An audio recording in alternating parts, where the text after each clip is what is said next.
Hey everyone, today I'm going to do the second edition of the Storyteller Tarot, which is not really, ooh, whoa, oh, that's amazing, holy moly, 1 second, oh, okay, I couldn't catch it. It's a really big, gorgeous crow just passed by. Okay, so I'm going to do the second edition of the Storyteller Tarot series, which isn't really like, I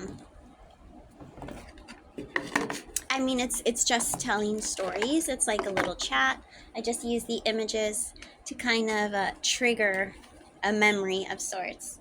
And I like to use the Dreamier decks for this. So today I'm going to be drawing from...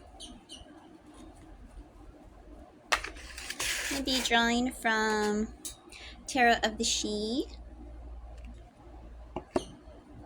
Also, the Tarot of the Kingdoms. And Prisma Visions. I think a lot of people are familiar with this one.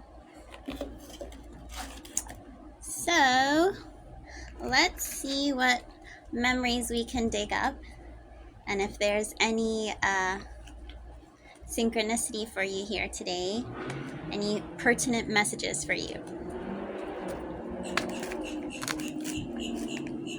Oh, that was awesome. Okay. Let's see. So, first we have 3 of air, and we have a swan. Okay, so this is actually kind of a sad story.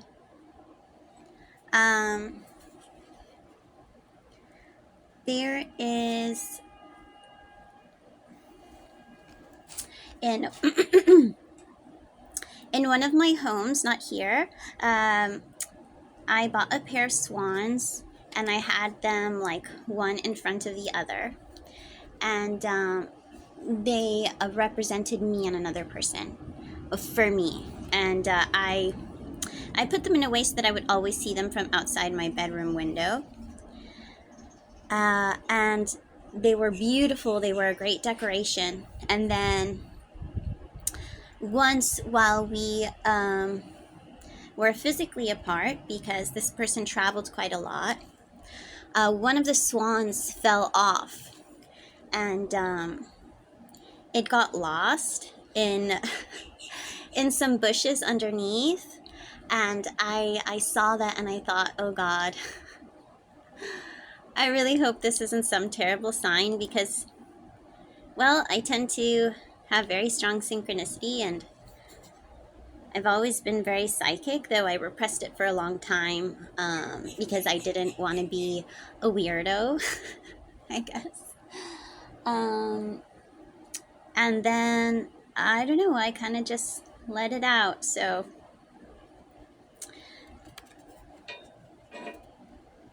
here you see this light coming out of her third eye and creating a star. And for me, that's like finally letting this power out, I guess. That I'd been told so many times by so many people and in so many different ways that I was supposed to be doing something with the gifts that I'd been given. And I just kept holding on to other things that I was too afraid to let go of, you know. So here you see her on her own individual journey, on her own little swan, following a rainbow, which to me symbolizes, for me it always meant, the rain is over, the worst is over, the storms have passed, and I'm here for you. And for the I'm here for you was basically about the universe saying I'm here for you. And yeah, so this power finally just shot out of her third eye, and it became this star that could illuminate other people. So I really think that what we're here for is find our gifts, and then just shine our light and inspire other people to shine their light. instead of hiding it. And everybody has their own gifts. Everyone has their own journey. But yeah, that's what the swans are for me. They're all about a dream that is very special to me. But how putting this dream that I had of these two perfect swans in perfect harmony, I kept putting it over everything else and kind of burying myself and my gifts. And right now I'm on my individual journey, trying to shine that light. But I think there's a way to make all your dreams come true, for sure. If you and whoever are willing to make that happen, to make sure that both of you can shine your light together, and have moments where you follow your own individual journeys and come together with mutual respect, I'm sure that's possible. Okay, let's try Prisma Visions Tarot next. We have 8 of Pentacles. Okay, so 8 of Pentacles reminds me of someone. So this is, I think this is going to be more of a character study than a personal story, but this is a person who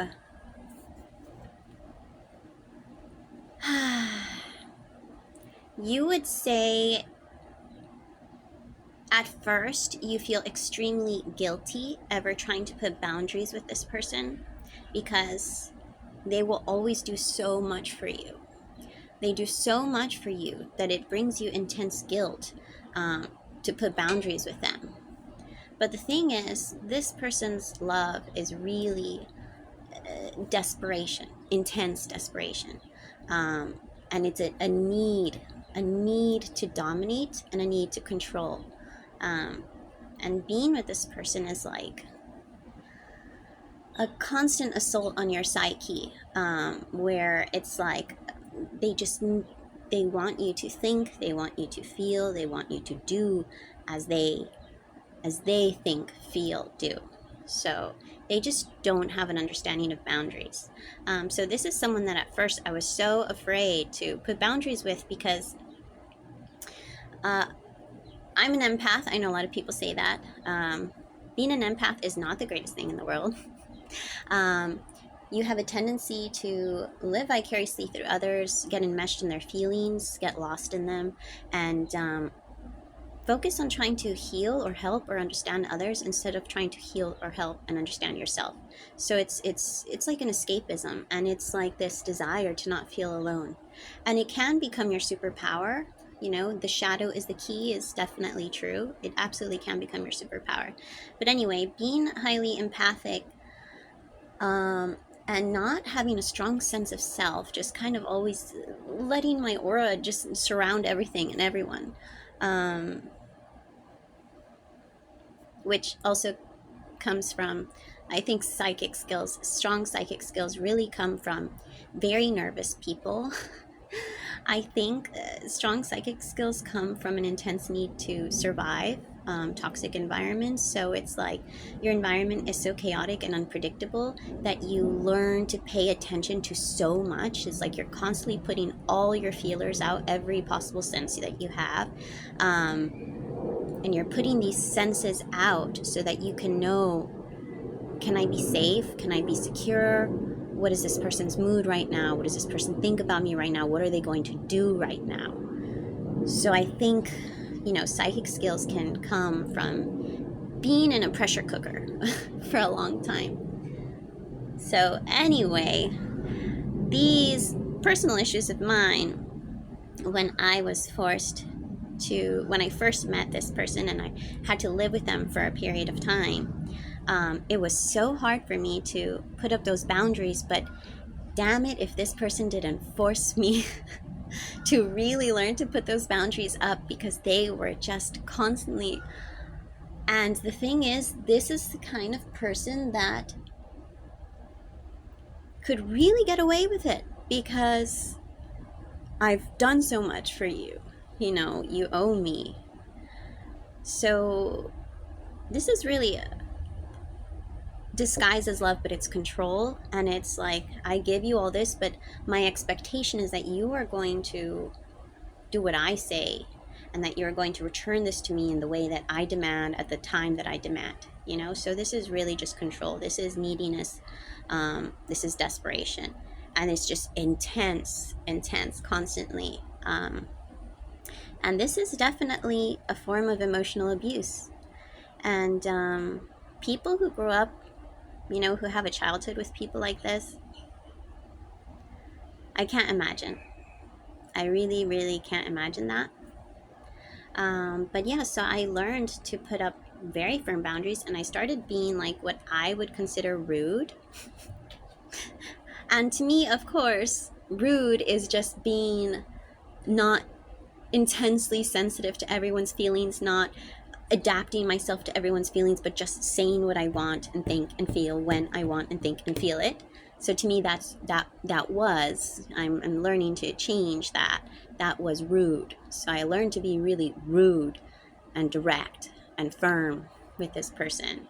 And so that was quite a lesson for me. And I've learned that more and more over the years. I've learned that not only did I always accommodate myself to others, but I always prioritized their feelings over mine, and I gave of my energy just constantly and profusely, because to me it was always so important that no one feel insecure, that no one feel unsafe, that no one feel left out. But oh, there he is.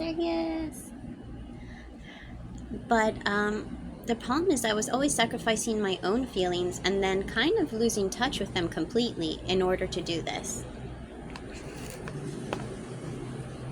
There's a boat passing by. Okay, and now this Tarot of the She card. We have Guardian. Okay, so this to me is another person. Ay. So this person grew up under that other person I was talking about. So this person has very, very strong armor around them, okay, like a turtle. They have a very thick shell, and go figure. I definitely would have had a very thick shell too, I think, or maybe not. I think people adapt differently. I learned to be overly sensitive to other people's feelings so that I could know what was happening next, so I could know how to react and know how to diffuse situations or get out of situations quickly. This person just learned to develop a very, very thick shell so that nothing could reach them. And then they kept their real self hidden deep, deep, deep beneath that armor, very safe. But the problem with that is no one could ever reach them, so these are the type of people that you can give them so much love and they want to feel it. Deep down, they really want to feel it. They crave that intimacy, they crave that love, they crave that connection, but they've put so many strong barriers in place for such a long period of time that the work of undoing it requires a lot of self-awareness and a lot of patience. So sometimes some people, you can give them everything and they're just not going to be receptive to it for whatever reason. I mean, I think all situations are complicated, but they can really want to feel it and just not be able to. And yeah. Of course, we all have wounds. Wounds do not make poor behavior acceptable. We're all adults. We need to be self-aware, and we need to do the work of healing ourselves rather than becoming self-destructive. But we can also understand where people are coming from instead of vilifying them, instead of hating them, instead of making them this monster. So there's another thing about that. There's a thing about labels. especially when it comes to mental health. I think that labels are great when it helps you find a community, when it helps you find more information, when it helps you connect with other people, when it helps you, like, what's the word? Find catharsis with other people, like, I'm not alone. But I don't think it's good when it becomes this box, or it becomes worse, a sentence. Like, oh, you have tinnitus. Sorry, there's no cure, you're done, you know, or you have such and such anxiety disorder. That's it, you're done. Or, you know, you're a narcissist, which that term is really abused. Or you're this type of, you know, attachment, and if you don't do this, that's it, you're screwed. Or you know, words where the person is considered irredeemable, unworthy of love, hopeless. These labels I don't like. Okay, these labels that become a sentence, like, that's it. Because I've had things mentally where I was told, that's it. There's no coming back from it. And there was. And there was because I didn't buy into that BS. That's why. And I did find a way out. And anybody can find a way out. Okay? Anybody can find a path forward. It doesn't matter if it's a common held belief that there's a way forward. There's always a way out. There's always a way to heal. There's always a way to change your path. So, there's that. All right. So this has already been about 16 minutes. How many more stories should I share? Maybe I will do...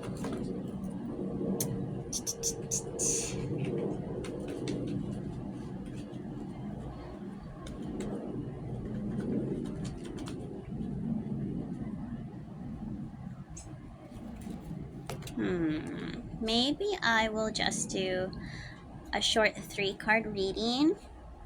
I feel like these are the videos the normies could like, who don't like tarot so much, so I stick to stories, but I'm just going to do a very simple, actually 4-card reading. I have to read cards in pairs now. It just makes it so much easier to understand. Let me do 4 cards. Get these 2. Interesting. And these 2. So, if you don't like the tarot and you came here for little stories, you can go now, or you can realize that the tarot is just a story. It's a story of a way to look at the past, a way to look at the present, and a way to envision a potential future if you continue down the path you're going now. So we have 7 of Chalices and Ace of Wands. But this is actually like this. Now, Prisma Visions Tarot is definitely one where it's easy to tell a story because you can really connect the cards to each other and kind of let them flow into each other. So in 7 of Chalices, you have this kind of crazy energy that's all over the place. And you see a serpent. So you see the potential for a lot of growth, a lot of change, and shedding of the past. But this energy is kind of all over the place. And then you have the Ace of Wands, which is saying, stop dispersing your energy everywhere and harness it. Harness this power by focusing on what you really, really desire. I mean, it's very clearly phallic. I think everyone can tell. Yeah, it's about harnessing your power, focusing on what you truly desire instead of dispersing your energy all over the place and just losing yourself. A friend of mine recently said something to me. She was watching my last shamanic healing video, the really long one about the father wounds. And she said that she imagined like a human pendulum, like a human being that kept being swayed from one side to the other by external forces. And that, oh wow, I can't believe it. He's there again. Oh my god, gorgeous. Absolutely gorgeous. Wow, okay, cool. He kept swinging from side to side. Um, and she said that what she understood from the image was that the moment this human pendulum stopped allowing these external forces to push it in either direction, it would just course correct and find center. So I think that's a really good message of, instead of constantly listening to these external voices and allowing them to sway you this way or that way over and over, so that you keep kind of shifting your stance and you become just so indecisive. If you just either remove yourself from that and stop feeding into that, or just become intensely aware of your own center, your own truth, and stop listening to that, and you can really find your center and you can finally move forward. It's like if you imagine the chariot being, if there's one horse pulling this way and one horse pulling this way, the chariot is not going to move anywhere. Okay, as usual, I use tarot motifs, but in the chariot, you have this cart being pulled by two horses. If one horse is going in one direction, one horse is going in the other direction, you're not moving forward. Or it makes me think of Cancer, the crab, that keeps moving left and right and left and right. But when you center yourself, then those two horses can finally propel you forward. You actually have progress, you have forward movement.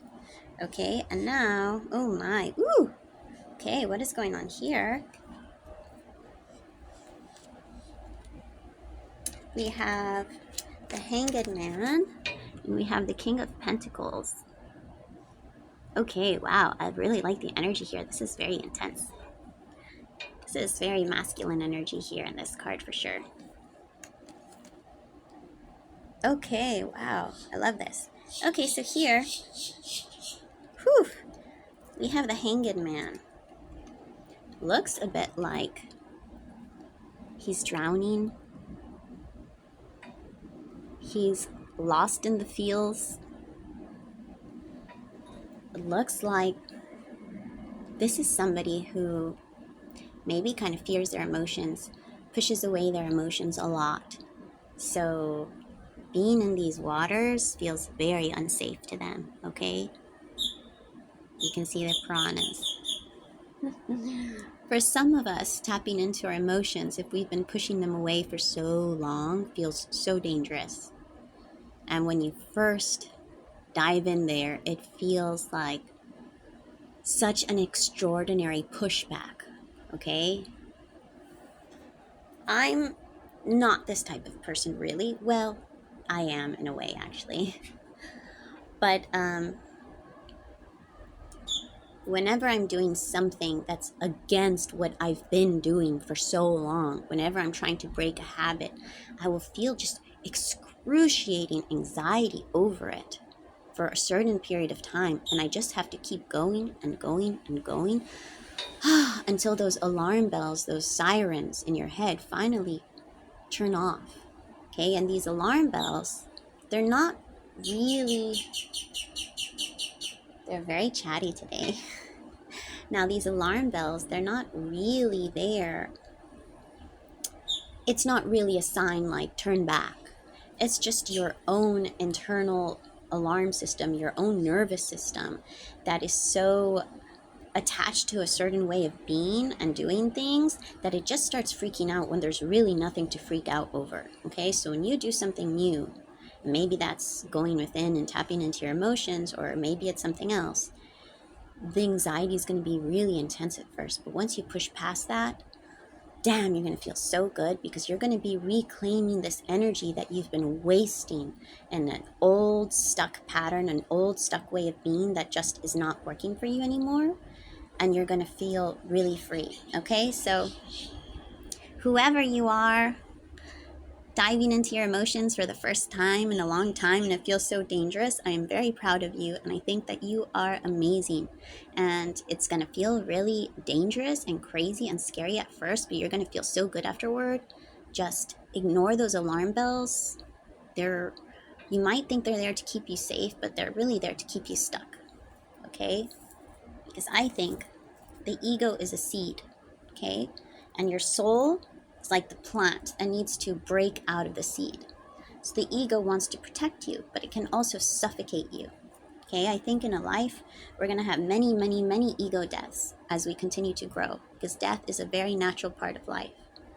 Okay, so that seed, you got to burst through that seed so that you can become the new you. And that's going to happen a lot of times during life. Okay? A lot of people think I went through an ego death, this is the new me forever. Ha! It's not like that at all. Death is constant, and death is part of life. And death is a mercy. People don't understand, but it's mercy. Anything forever is going to become a torture. Anything. All right, now we have this person being awesome and harnessing their power. Look at them. They are harnessing their own inner animal, their own inner beast. They feel on top of the world. They're confident. They're in their bag. Love it. Okay, well, I hope this was helpful for somebody, and I hope that you enjoyed story time. And if you're not usually a tarot person, I hope that you enjoyed that part of it too. So I am going to be doing some guided meditation soon. If you have some ideas for me of something you would like to hear in a guided meditation, please feel free to comment. I appreciate all comments, likes, subscribing, and well, thank you for being here. Till next time. Oh, and one last thing. If you want a private reading, private healing session, private channeled message from me, you can go to psylenstarot.love. Psy is Psy like psyche, and lens is like a camera lens. So psylenstarot.love. See you next time.